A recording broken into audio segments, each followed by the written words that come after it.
Tumanggap po ng parangal ang inyong pambansang TV sa Asia's Golden Icon Award 2024. Dito ay kinilala ang PTV bilang Asia's Broadcasting Excellence in Public Service. Ilan pang personalidad at mga opisyal ng pamahalaan ang kinilala rin sa kanilang hindi matatawarang ambag sa lipunan. Kabilang rin sa mga pinarangalan ay sina COMELEC Chairman George Erwin Garcia, Health Secretary Ted Herbosa, Senator Mark Villar, ang social media personality na si Diwata at ang aktres na si Aramina.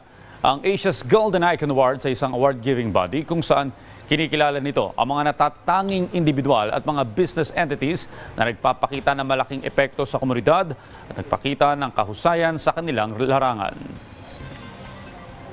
Ang pagkilalang ito ay magsisilbing inspirasyon sa lahat ng bumubuo ng PTV para gawin pang mas mabuti ang ating trabaho at ang ating misyon na makapagbigay ng balita at impormasyon sa ating mga kababayan.